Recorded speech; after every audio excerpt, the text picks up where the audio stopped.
આ બોસ્ટનમાં પટેલ પરિવાર અને લૂંટારૂ સાથેની ઘટના. આ પાલનપુરના એક શાંત અને સરળ જીવન જીવતા પટેલ પરિવાર માટે અમેરિકા શબ્દ માત્ર એક દેશ નહોતો, પરંતુ સપનાઓનું એક એવું આકાશ હતું જ્યાં પહોંચીને તેઓ પોતાની કિસ્મત બદલી શકે તેવી આશા રાખતા હતા. હરેશભાઈ પટેલ જે પાલનપુરમાં એક નાનકડા કિરાણા વેપારી હતા. રોજ સવારે દુકાન ખોલતા અને રાત્રે મોડે સુધી મહેનત કરતા. છતાં પણ જીવનમાં કોઈ ખાસ પ્રગતિ જોવા મળતી નહોતી. ઘરની જવાબદારીઓ, બાળકોના ભવિષ્યની ચિંતા અને વધતા ખર્ચ વચ્ચે તેઓ ઘણીવાર થાકી જતા. પરંતુ એક જ વિચાર તેમને હંમેશા આગળ વધારતો, મારા બાળકોને હું મારા જેવી જિંદગી નથી જીવવા દેવાનો. તેમની પત્ની નીલમબેન પણ એટલી જ સહનશીલ અને સમર્પિત સ્ત્રી હતી, જે ઘર સંભાળતી અને પતિને હિંમત આપતી. તેમનો દીકરો જય અને દીકરી હિના બંને પોતાના પિતાના સપનાનો એક ભાગ હતા. સમય જતાં હરેશભાઈએ નક્કી કર્યું કે હવે કંઈક મોટું કરવું પડશે. ઘણા લોકો પાસેથી સાંભળેલી અમેરિકાની સફળતાની વાર્તાઓ તેમને અંદરથી હલાવી દીધી. આખરે એક દિવસ તેમણે મોટો નિર્ણય લીધો. લોન લઈને અને બધું જોખમમાં મૂકી તેઓ અમેરિકામાં જવા તૈયાર થયા. વિઝાની પ્રક્રિયા સરળ નહોતી. દસ્તાવેજો, ઇન્ટરવ્યૂ અને રાહ જોવાની ચિંતા વચ્ચે ઘણા મહિના પસાર થયા. આખરે જ્યારે વિઝા મંજૂર થયા ત્યારે આખા પરિવારમાં આનંદની લાગણી છવાઈ ગઈ. પરંતુ સાથે સાથે એક અજાણ્યો ભય પણ હતું. શું આપણે ત્યાં સફળ થઈ શકીશું? અમેરિકા પહોંચ્યા પછી બોસ્ટન શહેરની ઠંડી હવામાન અને અજાણી સંસ્કૃતિ તેમને શરૂઆતમાં ખૂબ જ મુશ્કેલીમાં મૂકી દીધા. ભાષાની સમસ્યા, કામની અછત અને ઊંચા ખર્ચ વચ્ચે જીવવું સહેલું નહોતું. હરેશભાઈએ શરૂઆતમાં ગેસ સ્ટેશન પર નોકરી કરી, જ્યાં દિવસ રાત મહેનત કરવી પડતી. નીલમબેન ઘરેથી નાના કામ કરીને થોડું સહયોગ આપતી. બાળકો પણ નવી સ્કૂલમાં એડજસ્ટ થવા માટે સંઘર્ષ કરી રહ્યા હતા. પરંતુ આ બધાની વચ્ચે પરિવાર એકબીજાને હિંમત આપતો રહ્યો.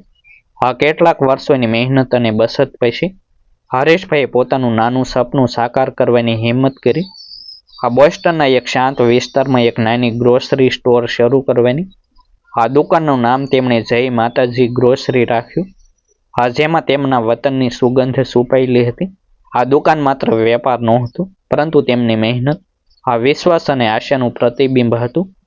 શરૂઆતમાં ગ્રાહકો ઓછા હતા, પરંતુ ધીમે ધીમે તેમની ઈમાનદારી અને સારા વ્યવહારને કારણે લોકો તેમને ઓળખવા લાગ્યા.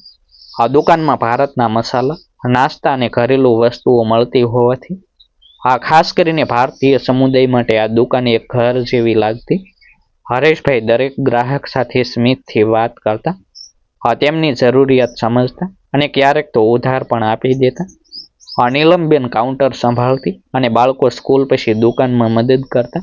આ રીતે ધીમે ધીમે તેમનું બિઝનેસ આગળ વધવા લાગ્યું. પરંતુ જીવન હંમેશા સરળ નથી હોતું. છેલ્લા કેટલાક અઠવાડિયાથી બોસ્ટનના આ વિસ્તારમાં ચોરી અને લૂંટની કેટલીક ઘટનાઓ બની રહી હતી. આસપાસની કેટલીક દુકાનોમાં તોડફોડ અને કેશ લૂંટાઈ ગયાની ખબર સાંભળીને હરેશભાઈ થોડા ચિંતિત હતા. પરંતુ તેઓ માનતા હતા કે તેમની નાની દુકાન પર કોઈ ધ્યાન આપશે નહીં. છતાં પણ તેમણે સાવચેતી તરીકે સીસીટીવી કેમેરા લગાવી દીધા અને દરરોજ રાત્રે દુકાન સારી રીતે બંધ કરવાનું શરૂ કર્યું. એક દિવસ એ ધ્યાન આપ્યું કે આ દુકાનની બહાર કેટલાક અજાણ્યા લોકો વારંવાર ફરતા જોવા મળે છે. તેઓ દુકાનની અંદર ઝાંખી કરતા અને પછી આગળ વધી જતા. જઈએ આ વાત પોતાના પિતાને કહી, પરંતુ હરેશભાઈએ તેને સામાન્ય ઘટના ગણાવી. બેટા કદાચ ગ્રાહક હશે કે રસ્તો પૂછવા આવ્યા હશે, તેમણે કહ્યું. પરંતુ અંદરથી તેઓ થોડા અસ્વસ્થ થઈ ગયા. એક સાંજે જ્યારે દુકાન બંધ થવાનો સમય હતો, ત્યારે એક માણસ અંદર આવ્યો અને આસપાસ ધ્યાનથી જોવા લાગ્યો. તેણે કંઈ ખરીદ્યું નહીં, ફક્ત થોડા પ્રશ્નો પૂછ્યા અને બહાર નીકળી ગયો. તેની આંખોમાં કંઈક અજીબ લાગતું હતું, જે હરેશભાઈને લાંબા સમય સુધી યાદ રહ્યું. નીલમબેને પણ કહ્યું, આ માણસ સામાન્ય લાગતો નથી, થોડી કાળજી રાખજો. તે રાત્રે હરેશભાઈએ સીસીટીવી ફૂટેજ ચેક કર્યું. તેમને દેખાયું કે છેલ્લા કેટલાક દિવસોમાં તે માણસ અને તેના સાથેના બે લોકો વારંવાર દુકાનની આસપાસ ફરતા હતા. આ જોઈને તેમની ચિંતા વધી ગઈ. તેમણે નક્કી કર્યું કે હવે વધુ સાવચેતી રાખવી પડશે. પરંતુ જીવનની વ્યસ્તતા અને રોજિંદી દોડધામ વચ્ચે આ વાત થોડા સમય માટે ભૂલી ગઈ. દિવસો પસાર થતા ગયા. દુકાનનું કામ ફરીથી સામાન્ય થઈ ગયું. ગ્રાહકો આવતા જતા રહ્યા અને પરિવાર પોતાની મહેનતમાં વ્યસ્ત રહ્યો. પરંતુ ક્યાંક અંદર એક અજાણ્યો ભય હજુ પણ છુપાયેલો હતો, જે ક્યારેક ક્યારેક બહાર આવીને તેમને ચેતવણી આપતો હતો. એક રાત્રે જ્યારે બહાર ભારે ઠંડી હતી, રસ્તાઓ લગભગ ખાલી હતા, ત્યારે હરેશભાઈ દુકાન બંધ કરવાની તૈયારી કરી રહ્યા હતા. ઘડિયાળમાં લગભગ 11 વાગ્યા હતા. આ બધું સામાન્ય લાગતું હતું. પરંતુ અચાનક બહારથી કોઈ અવાજ આવ્યો. એવું લાગ્યું કે કોઈ દરવાજા પાસે ઊભું છે. હરેશભાઈ થોડી ક્ષણ માટે રોકાઈને બહાર જોયું, પરંતુ કોઈ દેખાયું નહીં. તેમણે વિચાર્યું કે કદાચ પવનનો અવાજ હશે. પરંતુ તેમની અંદરનો ભય હવે થોડો વધવા લાગ્યો હતો. તેમણે તરત જ દરવાજો લોક કરવાનો વિચાર કર્યો. જેમ જ તેઓ દરવાજા તરફ આગળ વધ્યા, ત્યારે બહારથી એક અજાણી છાયા પસાર થઈ. તે ક્ષણમાં તેમને સમજાઈ ગયું કે કંઈક તો ખોટું છે. તેમણે તરત જ નીલમ અને જયને બોલાવ્યા અને કહ્યું, જલ્દી કરો, દુકાન બંધ કરીએ. રાત્રિના લગભગ 11:15 થયા હતા. બોસ્ટનની ઠંડી હવામાં એક અજીબ શાંતિ છવાઈ ગઈ હતી. રસ્તા ઉપર ટ્રાફિક લગભગ નહોતું. આસપાસની દુકાનો પહેલેથી જ બંધ થઈ ગઈ હતી. દૂર ક્યાંકથી પસાર થતી ગાડીઓનો ધીમો અવાજ આ શાંતિને તોડી રહ્યો હતો. જય માતાજી ગ્રોસરીની અંદર હરેશભાઈ દરવાજો બંધ કરવા આગળ વધ્યા હતા. જ્યારે નીલમબેન કાઉન્ટર પાસે બેસીને આખા દિવસની આવક ગણી રહી હતી. જય શેલી શેલ્ફ ગોઠવી રહ્યો હતો.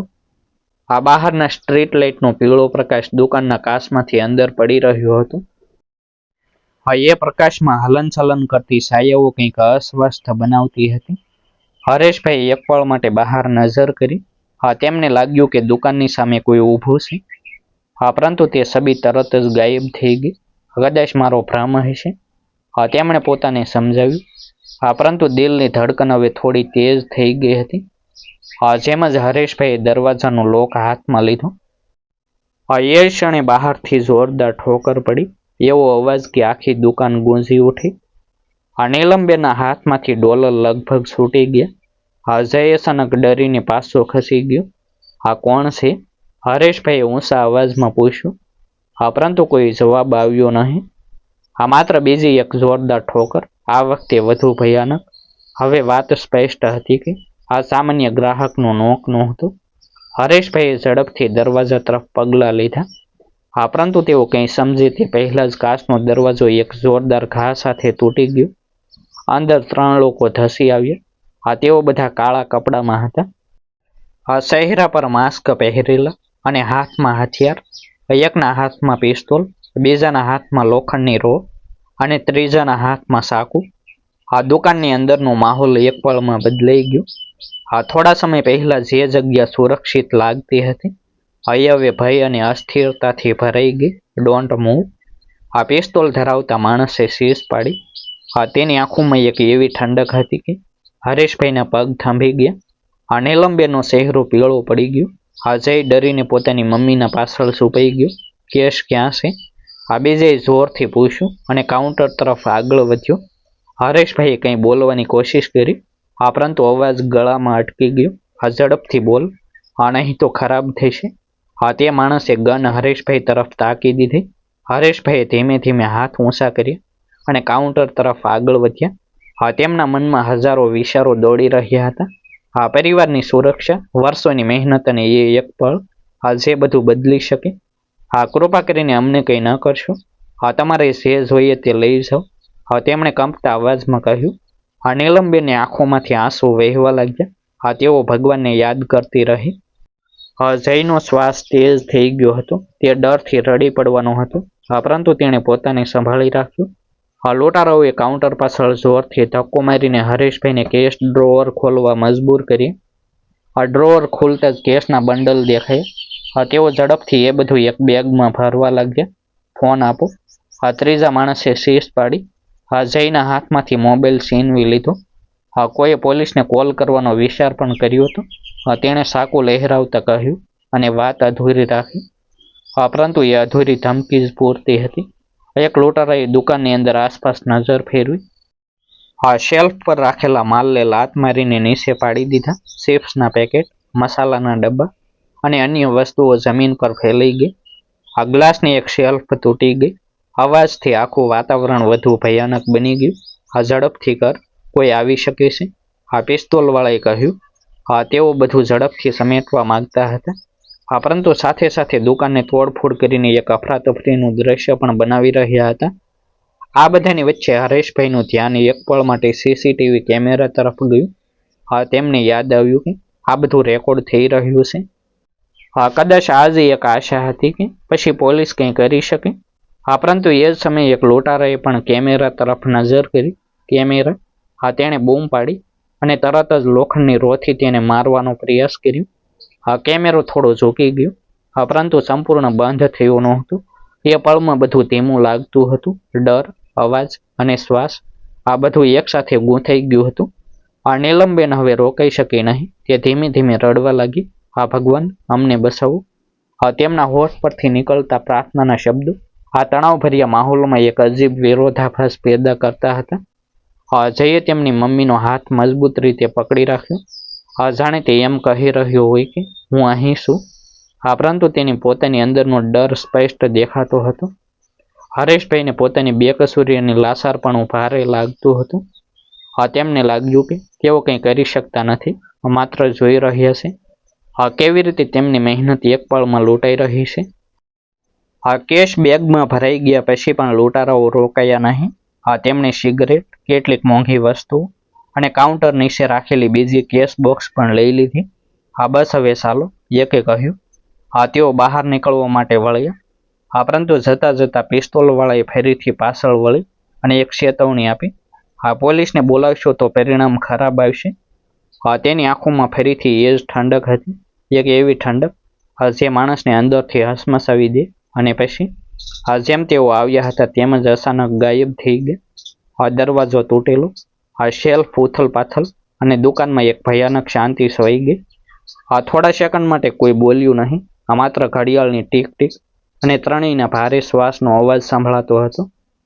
ત્યારબાદ નીલમબેન જોરથી રડી પડી. જય પણ પોતાને રોકી શક્યો નહીં. હરેશભાઈ થોડા સમય સુધી સ્થિર ઊભા રહ્યા. જાણે તેમની અંદર બધું ખાલી થઈ ગયું હોય.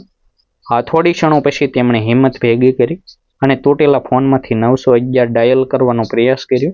અવાજ કાંપતો હતો. પરંતુ તેમણે બધું સમજાવવાનો પ્રયાસ કર્યો. અમારી દુકાનમાં લૂંટ થઈ છે, કૃપા કરીને જલ્દી આવો. એ શબ્દો બોલતા બોલતા તેમને સમજાઈ ગયું કે આ માત્ર એક ઘટના નથી, આ તેમના જીવનનો એક ટર્નિંગ પોઈન્ટ છે. થોડી જ મિનિટોમાં પોલીસની ગાડીઓના સાયરનનો અવાજ નજીક આવવા લાગ્યો. લાલ અને નીલા લાઇટ્સ દુકાનની બહાર ચમકવા લાગી. આસપાસના લોકો ધીમે ધીમે બહાર નીકળીને જોવા લાગ્યા. પોલીસ અંદર આવી. પરિસ્થિતિ સમજી અને તરત જ તપાસ શરૂ કરી. હરેશભાઈ, નીલમબેનને જઈને અલગ બેસાડી પૂછપરછ કરવામાં આવી. દરેક પ્રશ્ન સાથે તે ભયાનક પળો ફરીથી તેમની આંખો સામે જીવિત થઈ જતા હતા. સીસીટીવી ફૂટેજ તપાસવામાં આવ્યું. તૂટેલા દરવાજા અને ફેલાયેલી વસ્તુઓના ફોટા લેવામાં આવ્યા. પોલીસ અધિકારીઓએ આશ્વાસન આપ્યું કે તેઓ આરોપીને શોધવાનો પૂરો પ્રયાસ કરશે. પરંતુ તેમના અવાજમાં પણ એક વાસ્તવિકતા છુપાયેલી હતી. આ સરળ નથી. હરેશભાઈ આસપાસ નજર ફેરવી. એ જ દુકાન, જે ક્યારેક તેમની મહેનત અને આશાનું પ્રતીક હતી, હવે તૂટેલા સપનાઓ જેવી લાગતી હતી. એ રાત્રે પટેલ પરિવાર માટે ઊંઘવું અશક્ય હતું. તેઓ ઘરે ગયા, પરંતુ મન હજુ પણ એ જ દ્રશ્યોમાં અટવાયેલું હતું. તૂટતો દરવાજો, ગનનો ભય અને લૂંટારાઓના ચહેરા. આ ઘટનાએ માત્ર તેમની દુકાન નહીં, પરંતુ તેમની અંદરની શાંતિ પણ તોડી નાખી હતી. લૂંટની તે ભયાનક રાત્રિ પછીના દિવસો પટેલ પરિવાર માટે ખૂબ જ ભારે સાબિત થયા. દુકાનનો તૂટેલો દરવાજો, વિખરાયેલો માલ અને ખાલી થયેલ કેશ કાઉન્ટર, આ બધું જોઈને હરેશભાઈના મનમાં વારંવાર એ જ પ્રશ્ન ઊભો થતો કે આપણે ફરીથી ઊભા રહી શકીશું. પરંતુ પરિસ્થિતિ સામે ઝૂકવું તેમના સ્વભાવમાં નહોતું. બીજા જ દિવસે તેઓ પોલીસ સાથે ફરીથી દુકાન પર ગયા, જ્યાં તપાસ વધુ ગતિએ શરૂ થઈ હતી. સીસીટીવી ફૂટેજને ટેકનિકલી સુધારીને કેટલીક સ્પષ્ટ તસવીરો બહાર કાઢવામાં આવી. જેમાં એક લૂંટારોનો હાવભાવ કંઈક ઓળખીતો લાગતો હતો. જેમ જેમ તપાસ આગળ વધી તેમ એક ચોંકાવનારું સત્ય સામે આવ્યું. આ લૂંટમાં સંડોવાયેલો એક વ્યક્તિ અગાઉ હરેશભાઈની દુકાનમાં કામ કરેલો માણસ હતો. થોડા મહિના પહેલા જ તેને કામ પરથી કાઢવામાં આવ્યો હતો, કારણ કે તેની વર્તણૂક શંકાસ્પદ બની ગઈ હતી. એ વ્યક્તિએ દુકાનની અંદરની બધી માહિતી પોતાના સાથીદારોને આપી હતી.